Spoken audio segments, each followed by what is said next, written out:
Good evening, ladies and gentlemen. I am Professor Oleander, and as you can see, we're in Train Simulator. What I thought we would do today is go over a couple of steam locomotives, kind of go through the history of them.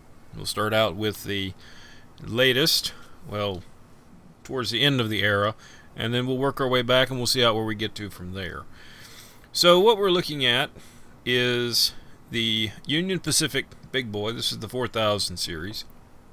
These began production in 1941, carried on till about 1944. There were 25 originally built.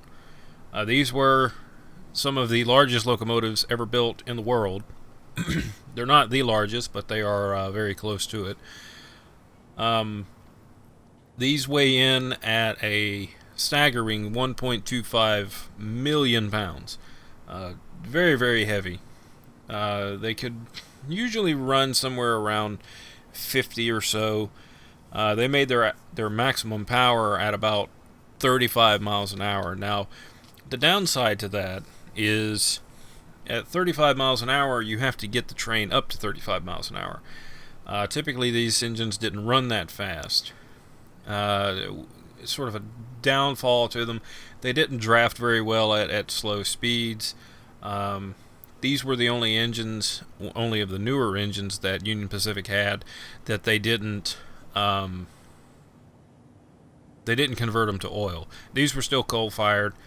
There's rumors and there's some stories about how they tried to convert these over to oil. The experiments weren't successful. It's hard to say whether or not it really happened. I do know that they were all coal. Now, the 4014, which is the one that is in the shops in Cheyenne right now that is undergoing a rebuild that is supposed to be restored to service, that one is supposedly going to be converted to oil.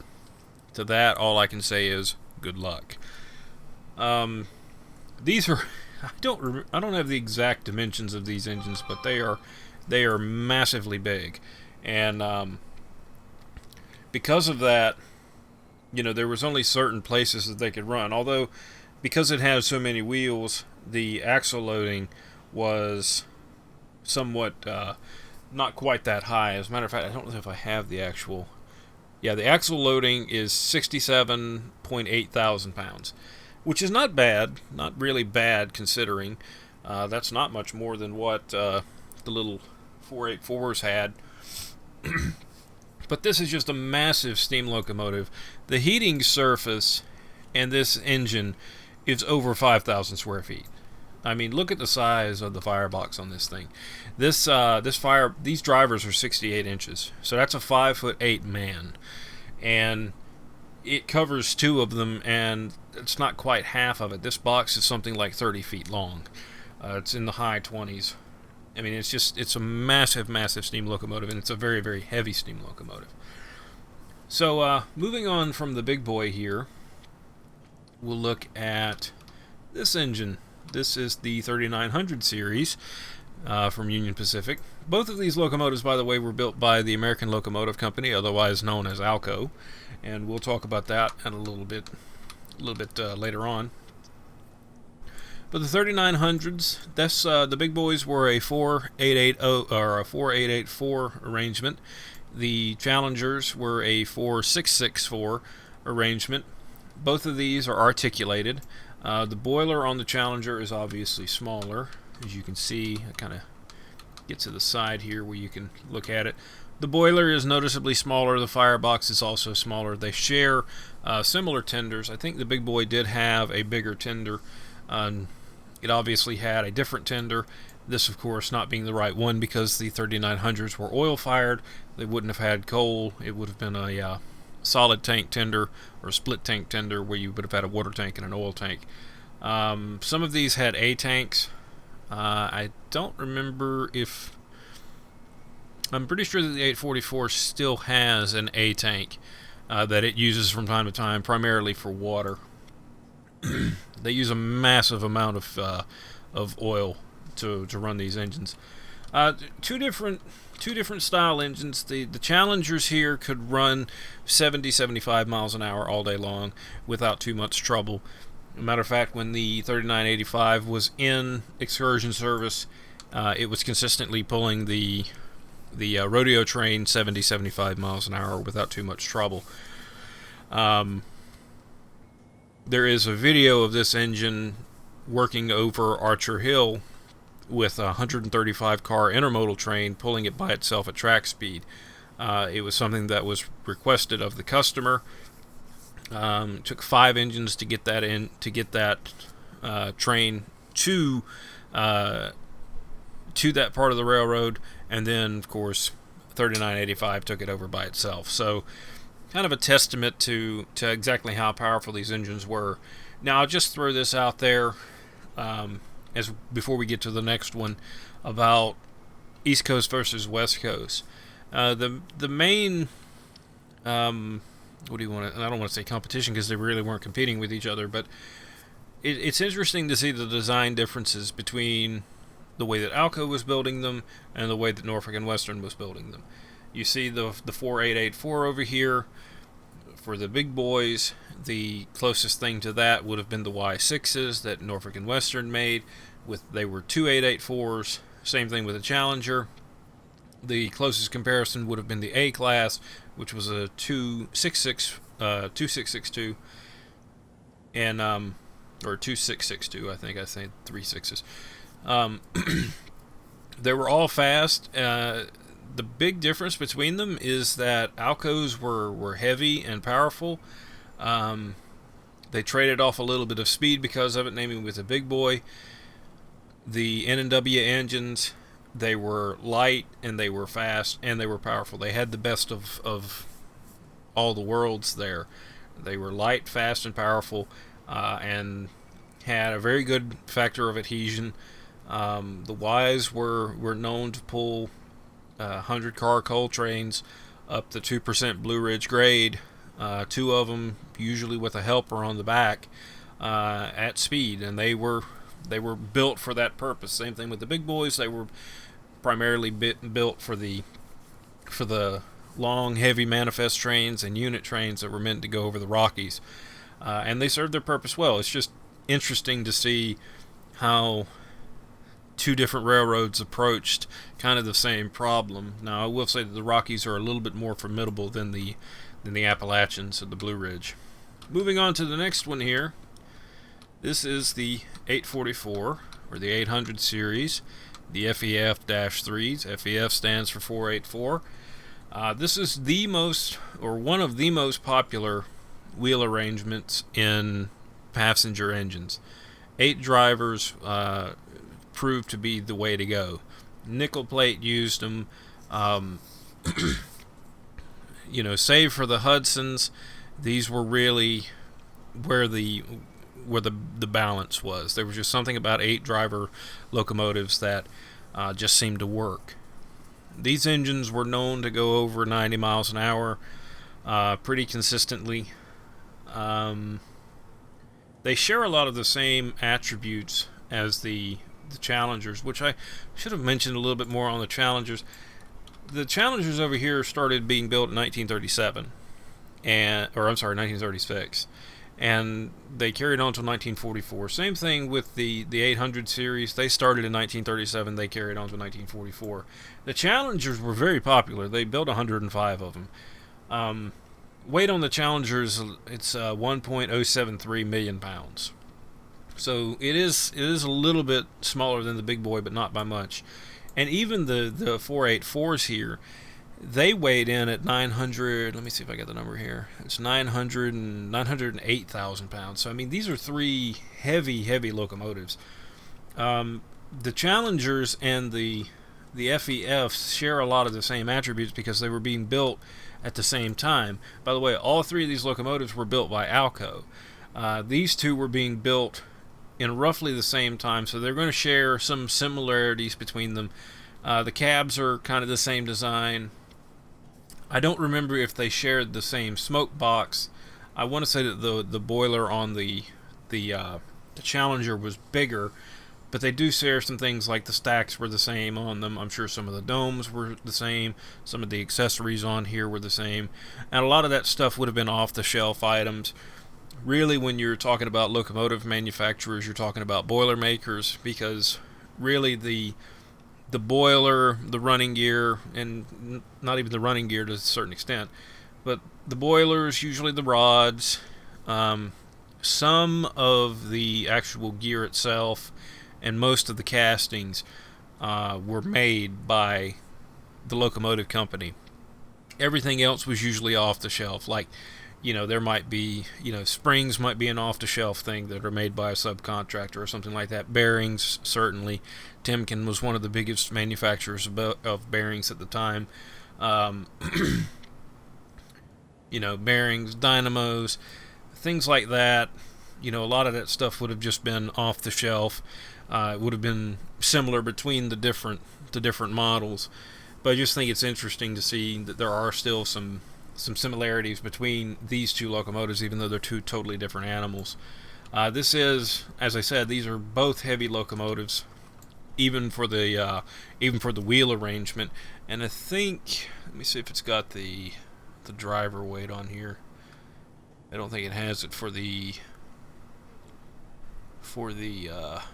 FEFs. It doesn't.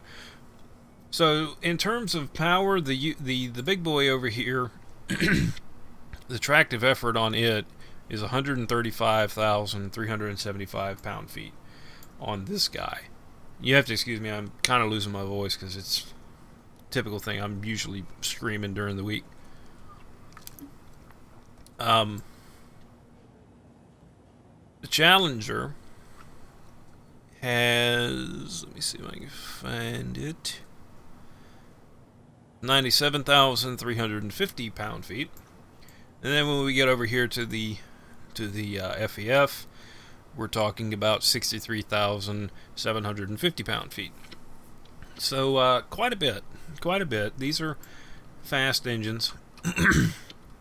The 844 in excursion service, consistently pulling trains over 70 plus miles per hour.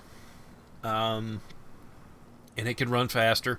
They did bring it over to Memphis. Yeah, Memphis. This past year, they brought it across country. It's the first time it's been across country in, I want to say, 20 or 30 years. And they didn't run it at speed for some reason.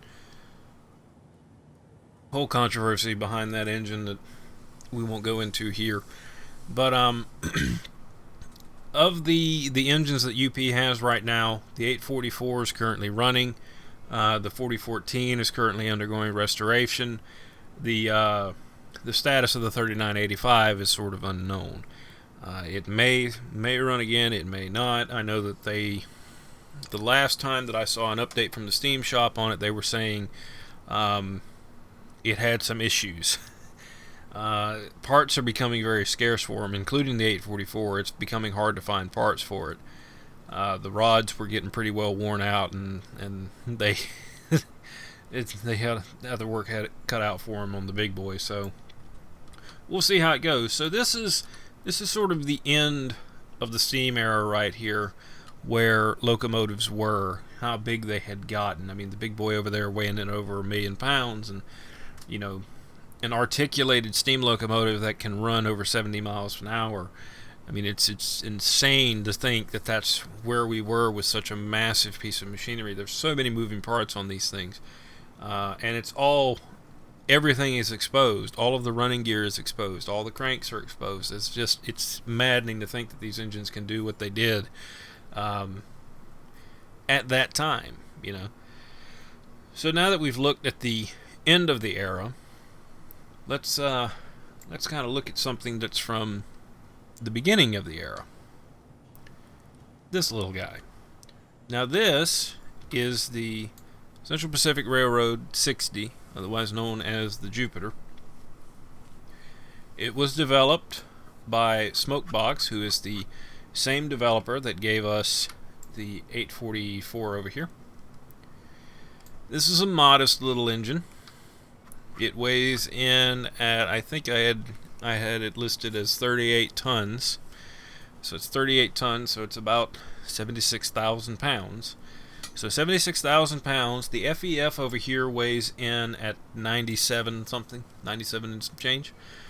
This weighs 70, or no, I'm sorry, not 97. It weighs in at 907. Let me make sure I got the right figure.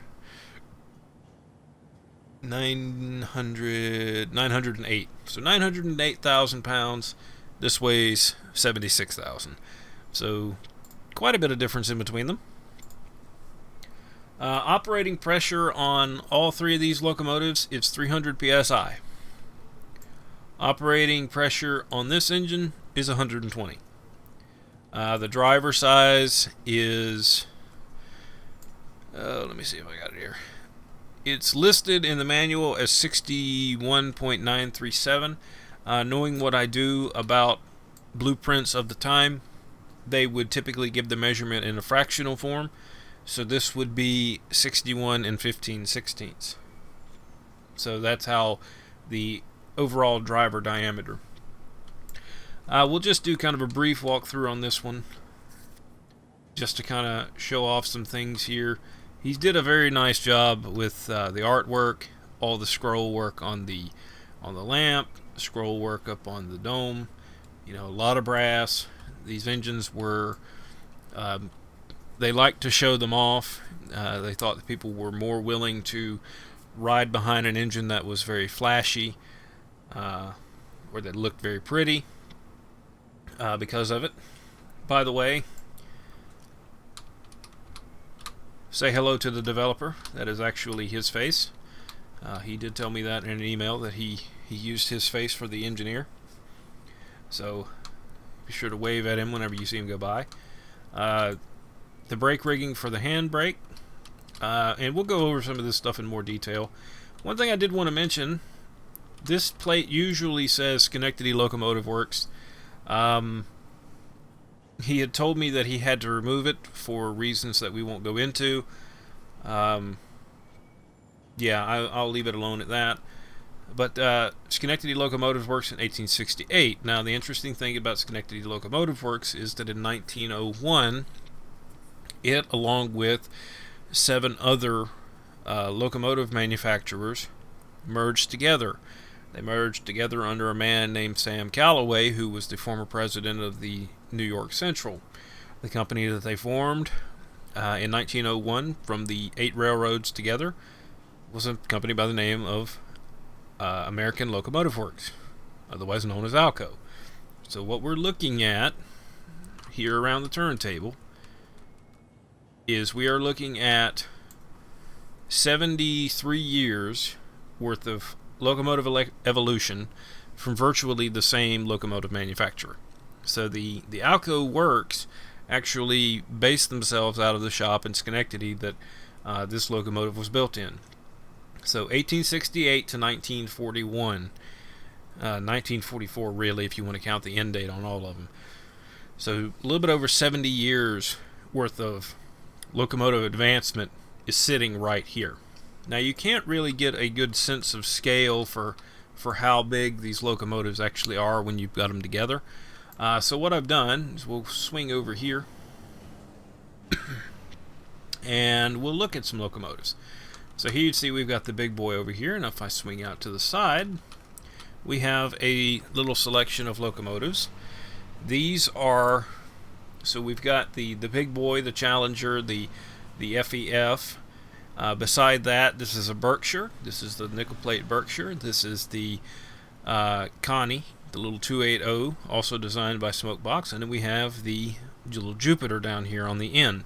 Now from this side, you can tell that there is a little bit of a size difference between them. But when we go over here, and get up a little bit, try and go up this way, you can see that there really is a pretty significant size difference. How small this engine is, how big this engine is, even the 484s are quite a bit bigger. Now the consolidation here was built in the 20s. That would have been, this would have been a small engine even at that time. 280s used to be a massive engine back when they were first thought of. I mean, they were humongous. But really, by the time this locomotive was built, they were small. They were very, very small. Of course, the General, or not the General, but the Jupiter here, this would be the Leviathan. As you can see on the side, it says Leviathan. The Leviathan here was very small, or it was big at the time, but you know, about the time of the turn of the century, these engines just could not keep up. Freight trains were getting longer, they were getting heavier, the terrain was getting rougher, they needed to go longer distances. As you can see, the tender on this thing only gave it an operating distance of, I think, somewhere around about 100 miles. And I think you were lucky if you got that much out of it. The big limiting factor was the water. I don't remember, he may have it listed on here, how much water the tender held. I don't see it. I don't see it off the top, off of the list here. But you know, the tender on this thing is very, very small. As you can see, the water portion of it is only going to be somewhere about right there. So just this little back half is going to be where your water was. Actually, I take it back. This is a horseshoe tender. Never mind. Yeah, this is a horseshoe. So your water tank goes up into here, cuts off about there, and then it comes back. So yeah, I would say probably 100 miles or so would be about the limit before it had to refuel and before it had to take on water. And we'll talk a little bit more about that later on. But just the height difference on this one, you see how much taller the Connie is compared to the Leviathan here. And some of these may or may not be to scale. I know that these three, the Leviathan, the Connie, and the 844 were built according to the prints. I do know that the Berkshires are roughly the same size as the FEFs. I'm not sure about the height difference here. They could be all about the same. Not really sure. Sure they are, because I'm sure there were tunnel restrictions out there. But yeah, this is 73 years worth of evolution in steam locomotives, and you can tell with the balloon stack and the spark guard in here and the little latch to hold that down and the bell. And that's pretty much it. So from here, let's go on over. I've got a train put together, and we'll go over there and we'll look at it. If I can remember where I put it, there it is. And we'll kind of look around on the outside before we hop onto it. These coaches also come with the locomotive. These are Claire Story coaches. He's also got some flat cars to go along with it. I can't remember what else is in the... If I scroll through the list here, I can probably find it. Way down at the bottom. There we go. So let's see, what else has he got with this pack? So you're going to get 4 variations of locomotives, I believe. Is it 4? It's 60 through 64, I believe.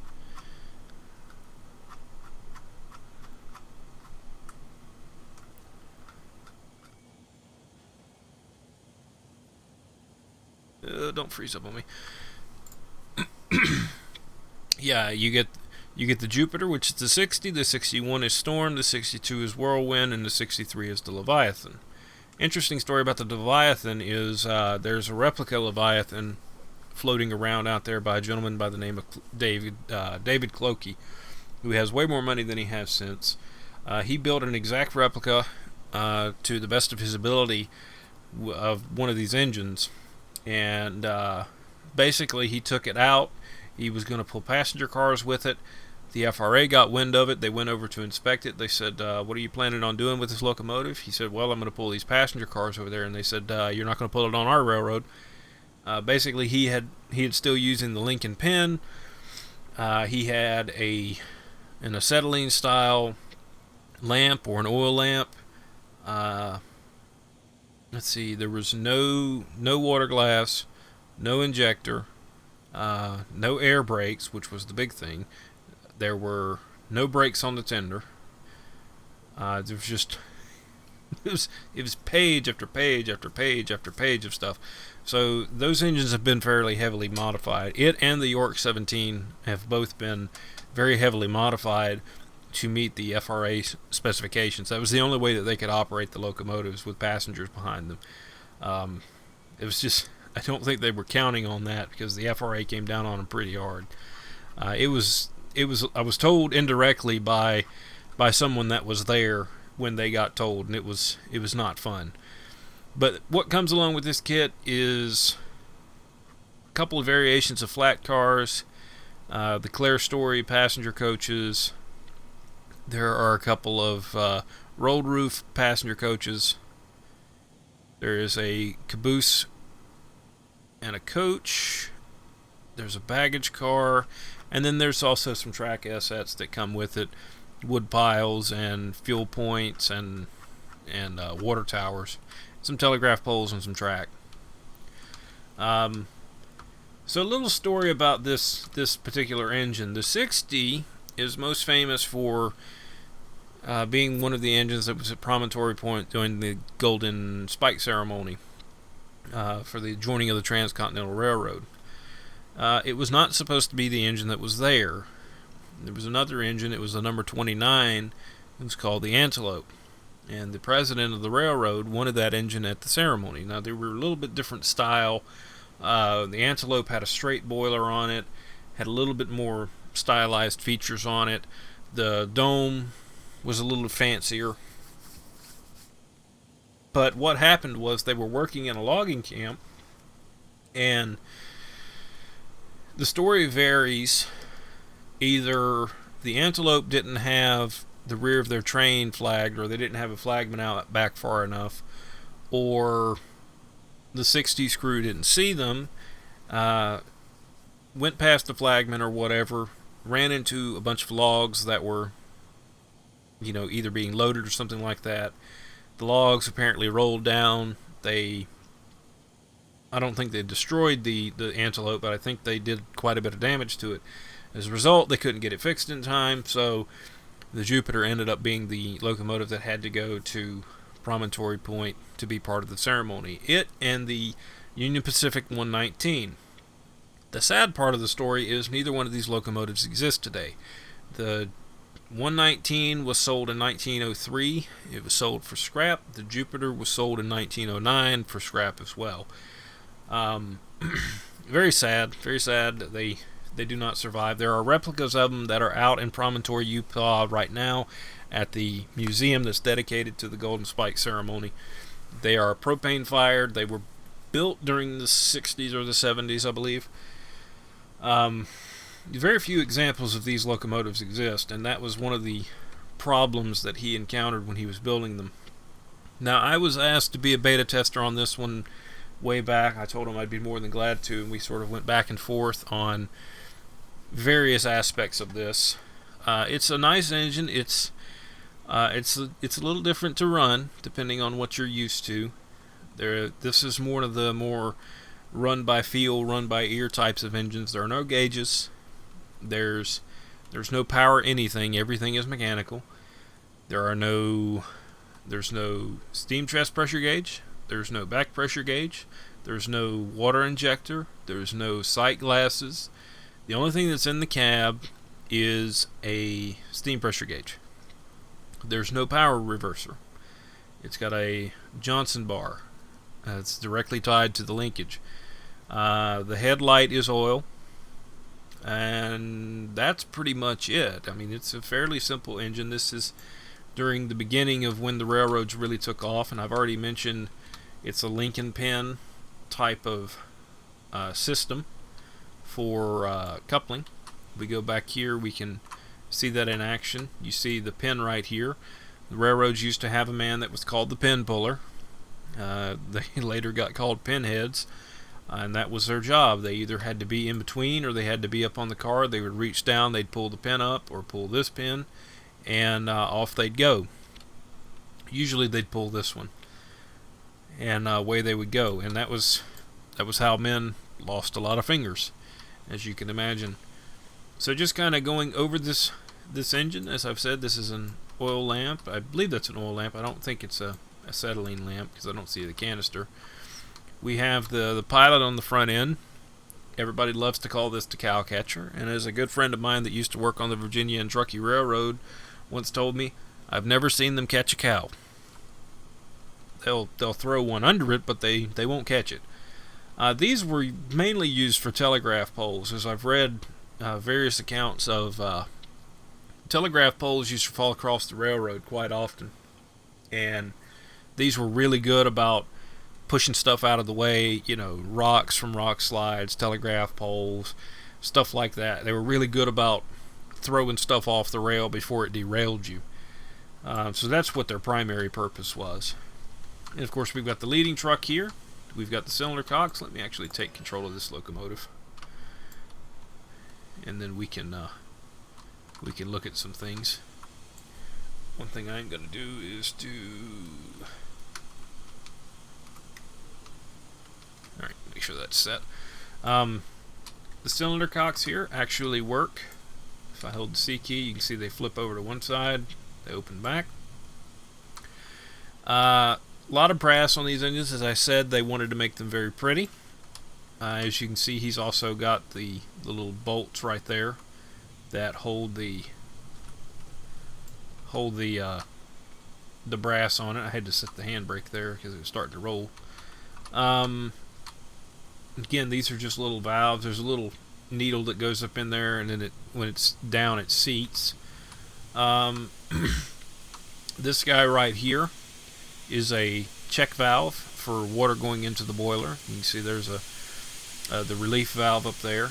Then you've got your valve stem coming out the back.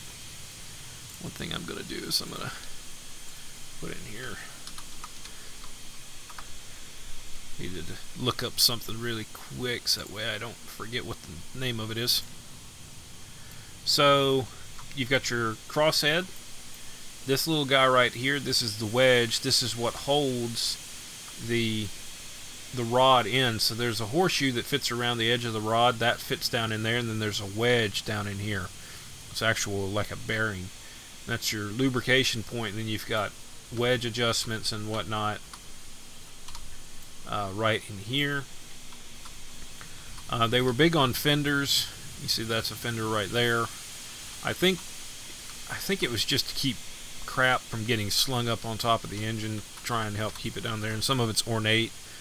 An interesting thing that I saw on these wheels, you see these little set screws? I believe that during this time they really didn't have a lot of precision machining. So what they would do, nowadays when they make these wheels, they're a press fit.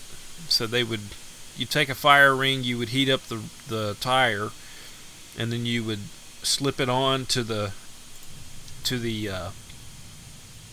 hub or to the wheel, and then it would cool. And then as it cooled, it would shrink down, and then it would be a press fit, and you wouldn't have to worry about it coming loose.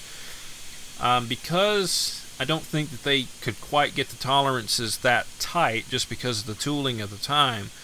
What they ended up doing looks like they were using some kind of set screw. So they would have a blind hole or something inside the tire. They would line it up, or they would drill it out afterwards, and then they would put a bolt in there to keep the tire from actually spinning on the wheel. Because what can happen is if the tire starts spinning on the wheel, it can get hot and it can expand, and then it can actually walk off of it, and then you're not going anywhere. And believe it or not, that can actually happen. It has happened to a pretty famous locomotive. I won't say which one. It ran off more than one too. That was the engineer doing something that he really shouldn't have been doing. So the check valve there, we talked about the driver. Again, you can see the wedges on there, and then the adjustments.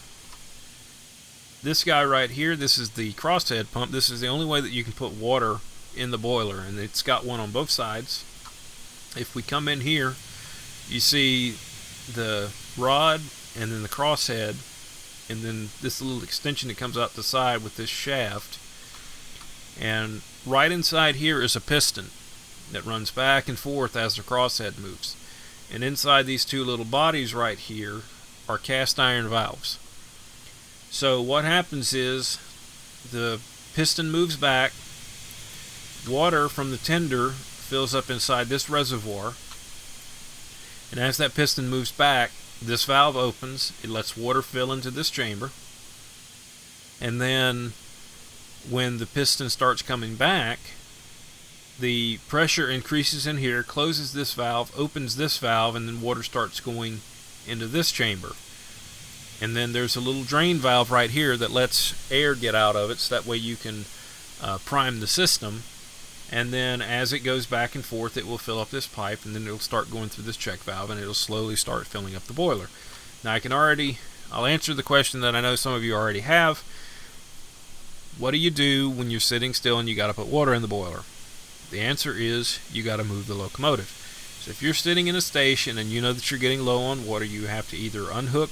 You would unhook from whatever you're pulling, and you would go out and you'd run it back and forth, putting water into the boiler until you got as much as you wanted. Then you'd back up and you'd hook back up to it.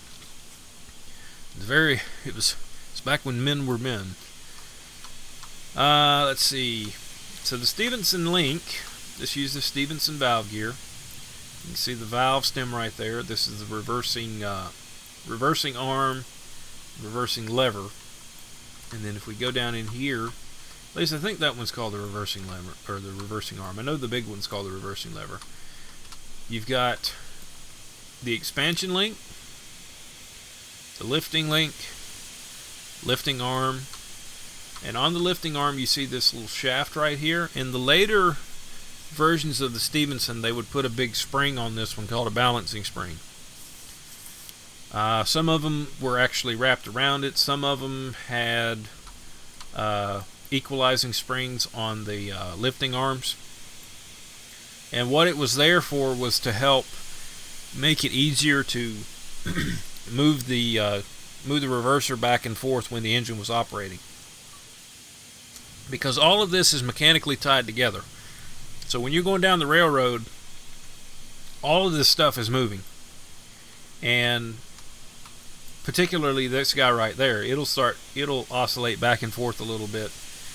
And as the gear gets worn out, it gets worse and it gets more slop in it, and things start to do funky things. And what can happen is when you go to move it, it can snatch out of your hands. And we'll talk about that more in just a minute. So you've got your eccentrics here. Those work the expansion link. You'll see this thing. It's a very interesting gear to see in motion. I worked on an engine that had this type of valve set up. We had balancing equalizer springs up here though. But you've got two eccentrics on each side, one for each expansion link. Sometimes you'll see these called, one of them is the forward one of them is the reversing one. But you'll have four sets of eccentrics. On the modern ones, the eccentric crank is out here on the hub. Let's see, make sure I'm not missing anything. There is a blowdown for the boiler. It is right here. Let's see if I can open it in the cab. I don't think it'll let me. Nope. We'll do it in a minute. I don't remember the key shortcut for it. But your safety chains on your trucks. There's the journal box. You would open this up, you'd put oil in it. There would be some kind of cotton batting and then some type of baveted brass or something to go over top to serve as a bearing. This is actually for the handbrake. There is a handbrake inside up on the deck on the tender. I had asked him whether or not the engine actually had a handbrake on it, because some of them didn't. And he had actually found a picture where you could see the rigging back here for what looked to be like a handbrake. And so that was kind of interesting to see, because like I said, some of these engines did not have them. They had to be chalked. As you can see, this is a very crude design handbrake, but that's the way they were. They would have used something like a cast iron shoe or some kind of wooden binder. And believe it or not, I have seen wooden binders on locomotives. But all in all, just a lot of detail, a lot of the gold leaf and the scroll work here. He put a lot of time into this one, which is to be expected if you look at what he did to the 844. Some of the scripting in this one, the wood pile will start going away as the engine is worked. He's also modeled in some toolboxes here. The handbrake actually does work. You can see it spin down, and then you can see it spin off. And if you look down on the bottom there, the little pawl actually works the way it's supposed to. These guys right here, these are the water valves for the crosshead pump. You've got one for each side. You've got your front damper, rear damper, that's the blowdown. The 3 tricocks here, this is the only way to check water in the boiler. That is a washout plug, by the way. That was pretty typical to see them there. These are the feed water heaters. And then you've got sander, cylinder cocks. This is the drain for the crosshead pumps. The big Johnson bar. Don't ask me why they call it the Johnson bar, because nobody knows. Of course, your firebox door. He put a little hot shelf on there for the oil. That looks like it would probably carry steam oil. That's the valve to open up for the boiler, everything for the blower.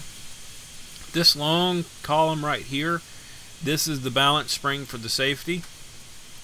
The way these old safeties used to work is, you see this little valve right here. That spring is pulling down, and what would happen is the steam pressure would get high enough to where it starts lifting on this, and then it would pick that spring up, and it would be a little perch on the bottom that would compress the spring, and then once the boiler pressure came down, it would pop back down. He actually modeled, you see some steam coming out of there, where these will feather before they pop, and that's what they do in real life. A locomotive pop on a steam engine will feather, and then it'll pop. So you'll see a little bit of steam starting to come out of it as it starts coming unsieved, and then it'll pop, and then once it gets down below a certain pressure, it'll snap back down shut. The way they're supposed to work. They don't always do that. The bell actually swings, and you can see that the clapper on the inside swings back and forth, and if I hit B again, it will keep on oscillating until it finally finds its home, which is how they would work in real life. The headlight can only be ignited from the ground, or when the engine stopped. So if we hold the H, you'll see the headlight come on. It also turns on the lights inside of the cars. So you see the lamps are on. If I hold Shift H and turn them back off, and you turn them back on, you can see that the lights inside all the cabs come on. Same thing back here. They go out, and then they come back on. So he did a very, very nice job on these very early passenger coaches. It's kind of nice to see him. I remember he had a hard time finding the right colors for these things, but this would have been a pretty common color and of style for those. I think these were Pullmans. They certainly look like Pullmans. One thing I will say is that this is the version that's out before the release has come out. This is a few days beforehand, so it may be a little different. This should be the same thing that you're going to see on launch day. So I think I have covered everything. So let's get inside the cab here. Now the views on this one are a little different. Normally you would push the left key, but if you do that, it swings over to the other side. He redid it on this one, so it takes me a little while to get used to. So inside the cab, you can open up the doors, you can slide your windows. They call this the firing window. You can slide these windows here on the side. There are no lights in here, by the way. One thing he changed on the valves is they are one click, so you click on it, it opens, which I thought was nice because I got tired of having to drag stuff back and forth. They right closes, left opens, so all these are open. Johnson bar, and we'll pull this back for just a second. Then your tricocks, like I said, this is the only way to check the water level. That's water, That's water. This one should have steam in it. As we used to say, steam, oh shit. Let's see, move over to the next one. One thing about the fire level, you see that little log down in there? That's your fire mass. That's how you can set it and have a visual reference. That's full fire mass. We're going to bring it back down to there. And then you can turn off the automatic fire with that one if you want to. But we're going to leave it enabled. Same thing over on the fireman side. This will be the drain for the crosshead pump. Now there's a reason why these doors are so big. You would, when they were running, they would actually have to go down the running board and oil everything down there, and it was just basically just drip a little bit of oil onto it, so that way it's lubricated. There's a story of Casey Jones when he used to go out onto the running boards at 25, 30 miles an hour, and he'd be oiling. I have a book called Clear the Tracks, and if you've never read it, it's worth reading at least once. And it talks about a guy. He started out with the Lackawanna Railroad when he was about 13 years old, and he talks about running engines like this one. It's an interesting read, some of the stuff that they used to do. I won't bore you with it right now, but it's worth looking at. There's some changes on the whistle. As you can see, that's going to be a short toot. Then there's a quilled one. And then there's a long. Now the scripting on the whistle is a little different. And the reason why is because if you look around in this cab, there's something missing. And I'll let you look for a minute and see if you can figure it out. Something that just about every locomotive has, or should have. And it's going to be right in this area right here. And it's not there. It has no brakes. The only brake this locomotive has is this guy. Plus each one of the cars has got a handbrake. Now, back in the old days, they would have someone called a brakeman. And there's a movie, if you've never seen it, it's called The Emperor of the North, or The Emperor of the North Pole. Sometimes it's called by either one. Back in the day when they would have cabooses on the train, and they had a purpose, they would have a conductor, a brakeman, usually a flagger, sometimes a pin puller, and each one of them had their own job. The flagman was there to protect the rear of the train in case there was a problem. The conductor was there to orchestrate the move. They called them the brains. So the brakeman, his actual job was to set the brakes on the train. Each railroad, and it differed depending on railroad to railroad, they would have a whistle code, and the engineer would sound that whistle code, and the brakeman knew, okay, I got to go start setting brakes. Now, some railroads would say they would have a code for start setting the brakes. They would have a code for you to stop setting brakes. They would have a code for you to start releasing some of the brakes. And it varied depending on where they were going. And the reason why is because sometimes you need more brakes than others depending on what kind of hill you're going down. Most of the guys knew, most of the brakemen knew where they were, and they knew when they needed to set them and when they didn't need to set them, or how many they needed to set or whatnot. It was sort of an art. And again, that book, Clear the Tracks, if it talks about that in there, about how the brakemen were setting brakes before the engineer ever called for it, just because they knew that's where he was going to need them.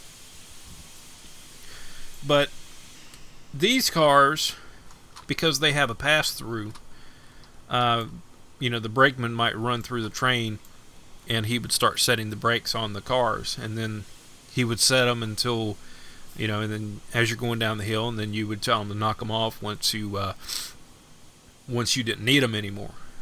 Now, on a lot of freight trains, they had a catwalk up top, so the brakeman would have to climb out on top of the caboose, and then he would have to walk down the length of the train on top, rain, sleet, or snow, going 25, 30 miles an hour. And they were using those guys up until about the 30s and 40s. when trains were going 45 or 50 miles an hour, and it was kind of hazardous, as you can imagine. So what we're going to do in order to get rolling is, let me get through here to my seat. To knock the brakes off, what we want to do is we would sound 2 whistle blasts. So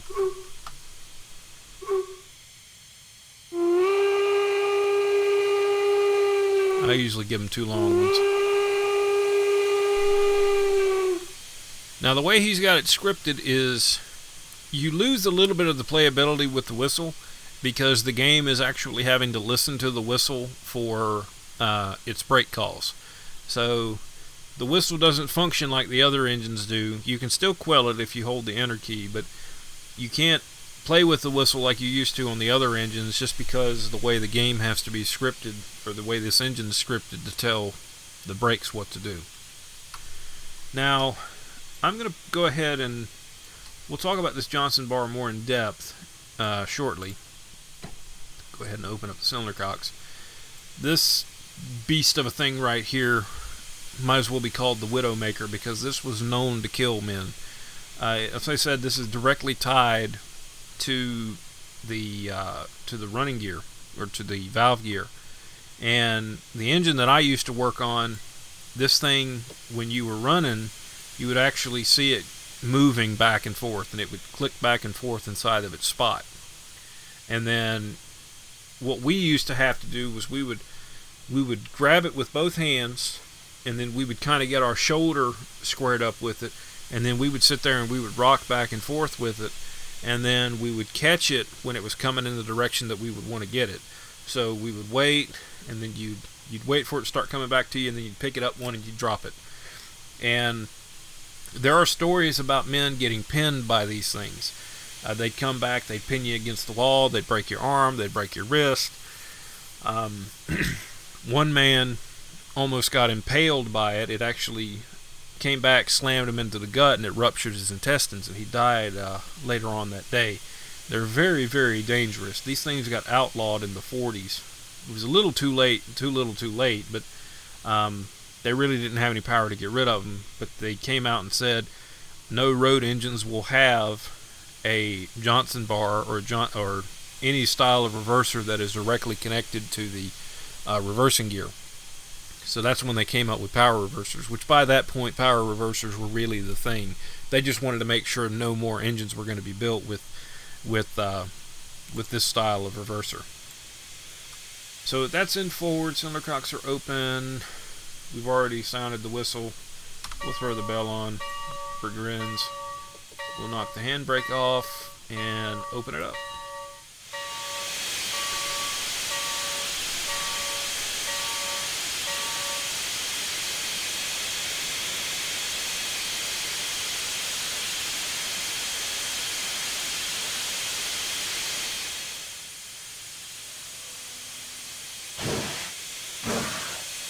Looks like we got a handbrake on still.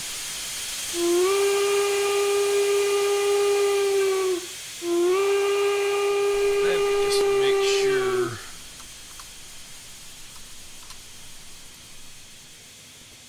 Yep, that's off. Okay. I was just making sure. I might not have blew the whistle close enough together.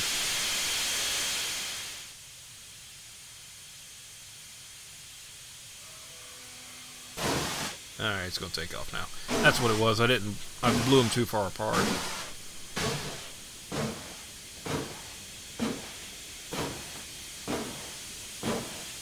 We'll let it roll a little bit here. There's no speedometer on this thing, by the way, either, so you're going to have to guess. Like I said, the only gauge in this guy is the steam gauge.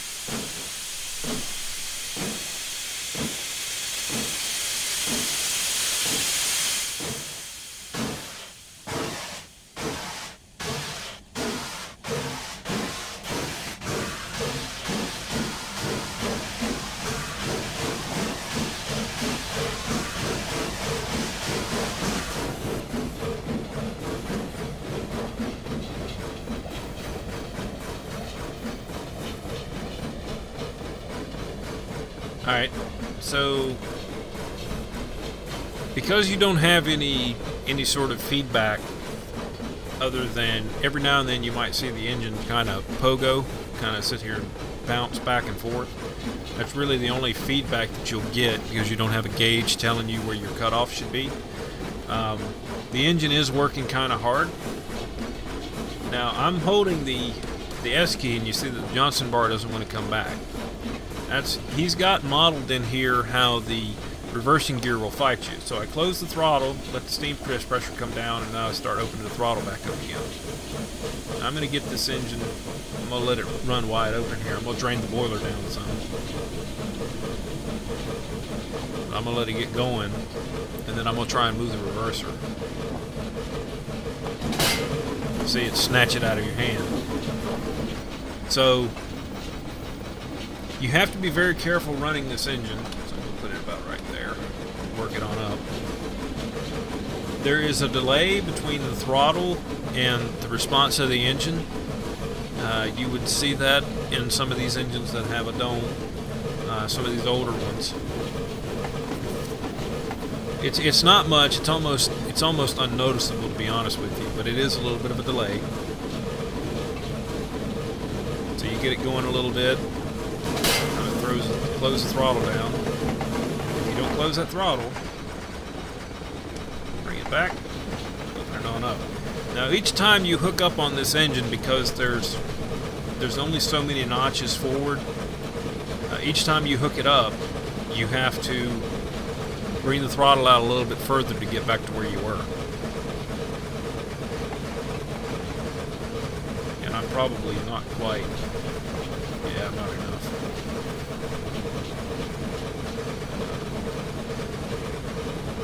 Close it down a little bit and then bring it back some more.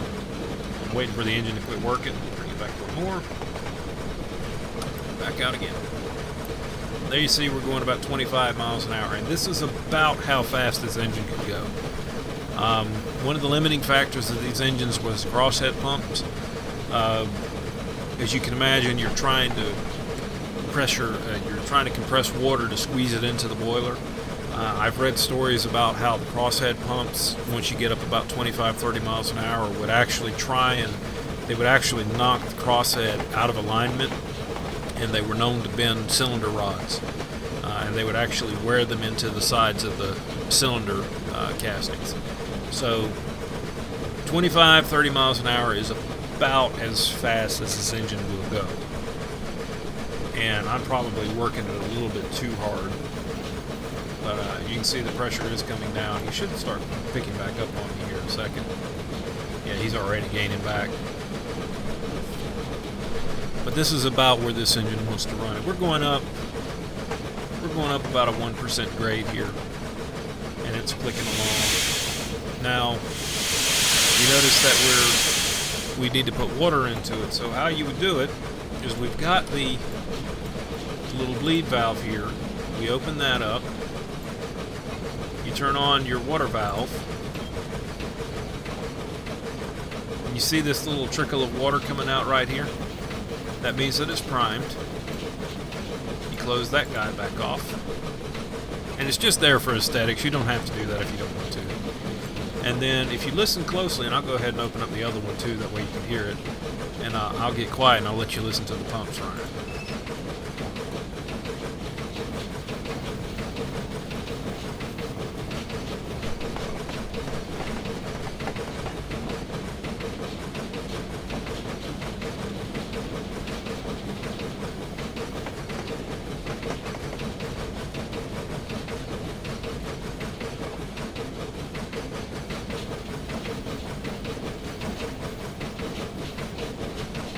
So that little tick tick, tick tick, tick tick, tick tick, that's what the crosshead pumps sound like. It's just those cast iron valves slapping back and forth. Now we're losing speed because I've got the cutoff not set deep enough. So I'm going to bring it forward a little bit. We'll go one more. Now I can do that now because we're running such high cutoff. There's not a whole lot of pressure in the chest. Plus the stroke on it is shorter. If I kept going forward, it would eventually snatch it out of my hand. So I'm going to go to the outside view on the ground. That's using shift 2. And you can see some of the motion down here. You see your eccentrics working back and forth. The expansion leaks rocking. It's, like I said, it's a very interesting gear to see in action. And you see everything's moving. I've always thought this was a cool view. Let's see. Oops, wrong one. Let me see if I can remember which one is shadows. Because I forgot to turn shadows on.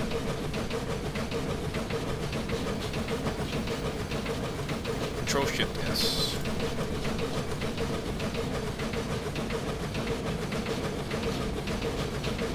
I think I've got them on. Yeah, shadows are off on the headlight by default. One thing that I would like to see added at some point is, and this is just a minor thing, is the ability to have this view on the other side, even though it is the same.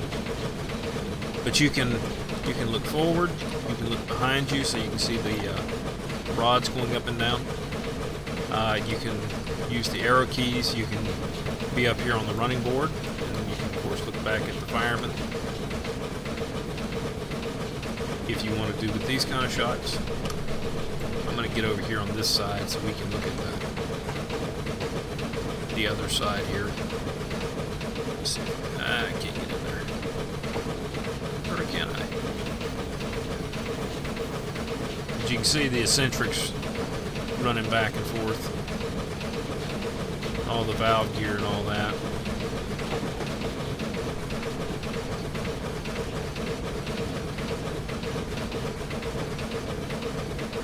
It's a very, very cool engine.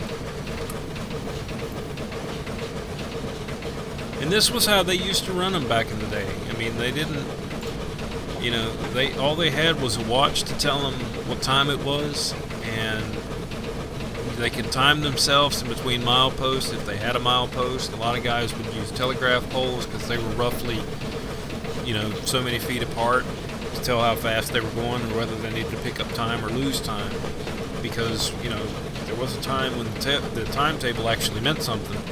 It was train A needs to be at a certain point by this time, and it was imperative that he got there by that time, or else, you know, they risked a head-on. But as you can see, this engine's just clicking along, and we're running about 22% cutoff. I could probably bring it back if I wanted to help save some steam. And like I said, when you get into the higher cutoffs, you can get away with moving the reverser back and forth. Like I can go back and forth between these two here without too much trouble. You can actually go one more. I shouldn't understand. But yeah, I can usually go in those 3 notches, depending on how hard the engine's working. And then, you know, just let it go.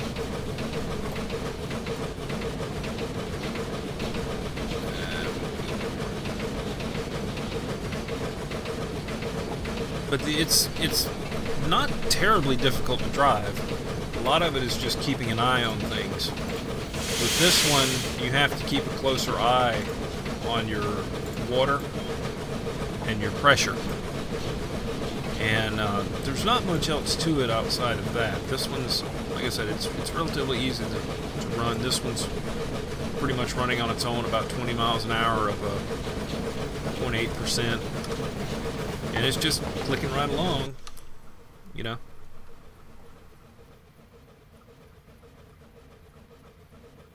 And of course, I've got the smoke setting on the densest smoke. It is a little white, but that's fine.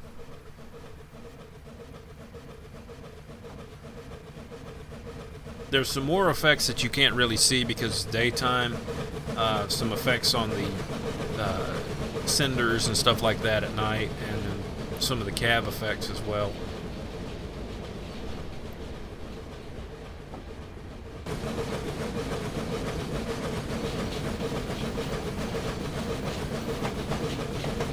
But you know, wood smoke is not known for being particularly dark unless it gets fairly cold. Usually kind of a grayish or bluish color.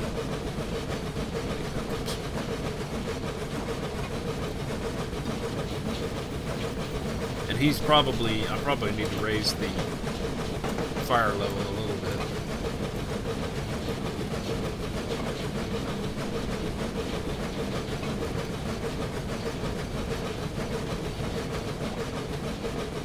As it gets a little bit darker. And we need to go up one.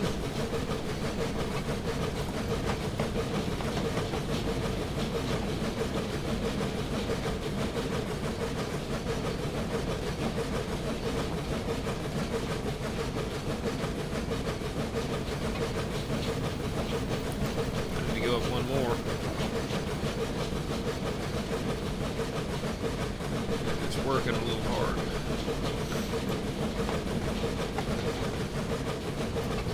But one of the nice things about this one is that it gives you an audible feedback, so when you go into a higher cutoff, you can actually hear the engine working harder. I can already tell it's picking up speed.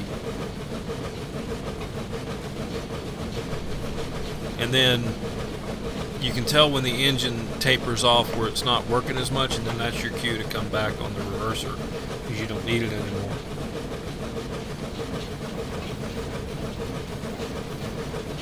But we're still working the engine kind of hard because this is a little bit of a hard grade. It's 1%. We'll get it up just a little bit faster and then we'll back off.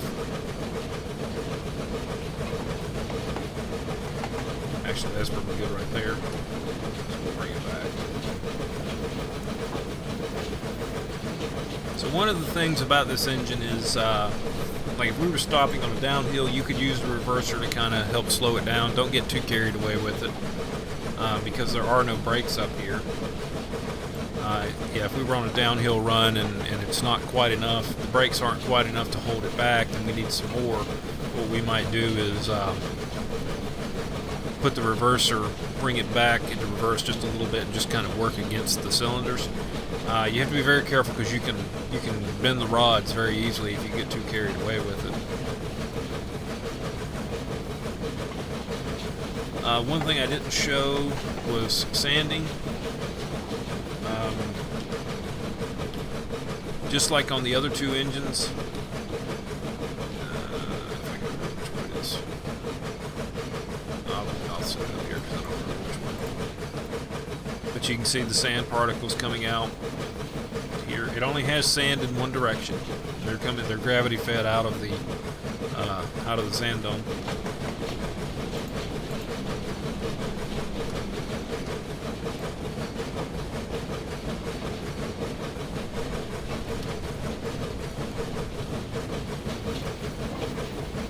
That's where it wants to set. So what we'll do is we'll go ahead and bring this thing down to a stop, and so it was 2 blasts to knock the brakes off. It's going to be 1 to get it to stop. So get going a little bit further, and then we'll call for the brakes, and I'll leave this one up so you can see the speed coming off. Now, I'm not going to touch anything. I'm just going to sound the horn or sound the whistle 1 time. You watch the speedometer. There you see the speed starting to spill off, so we'll go ahead and we'll close the throttle. One of the things that you would do is you would go ahead and put it into the corner. You would work it down.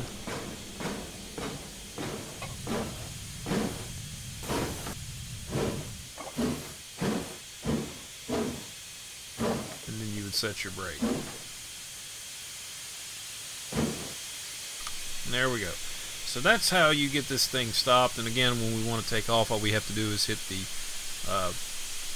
blow the whistle twice, and then that will get started for us. One thing I do want to show you is wheel slip, because wheel slips in these things are pretty spectacular because they've got such tall drivers. It takes a while to get them to stop. I will show you the valve gear here while I'm thinking about it. I'm just moving the valve gear back and forth. You can see the rod up here moving, and the expansion link lifting, and then the same thing going forward. Looks like the engine looks like it is sliding back a little bit. So we'll get this thing moving again and see if we don't tear something up. See the sparks flying. I wish it was at night so you could see the stuff coming out of the stack. There are engine breakdowns in this one. You can hydraulic the cylinders if you don't drain the water out of them. You can overfill the boiler. You can, let's see, you can overfill the boiler. You can bend stuff if you go too fast with the engine, you can break it. Uncontrolled wheel slips will break it. One other thing, as far as putting water in, there was another way that they used to do it, and I remember hearing engineers talk about this. It's sort of an abstract thing. I don't think it was done very often. One of the things that they would do was they would put water or some kind of grease down on the track where the engine was going to be sitting, and they would set the handbrakes back there. And I've heard of them actually letting it wheel slip up there. Of course, that's sort of a worst case scenario. That's if you can't really unhook from what you're up against. But that is one of the stories that I've heard. So let's see if we can break this thing. So I'm just gonna open the throttle wide open. Just burn a hole through the rail. Piston damage 10, 40, 50, 60, 70, 80, 90. There we go. We blew the packing out of the pistons. Can you actually see it? Looks like it might have. That does look like it changed. So yeah, we've borked our engine. So that is the Central Pacific Railroad number 60. It is going to be out as of this video being put up on the internet, and I encourage you all to go out and get it. It is an interesting experience if you've never had the opportunity to play around with an engine like this. It's the only engine like this on Steam or on Train Simulator in the DLC store. So I encourage you to get it, have fun with it, and I will see you next time.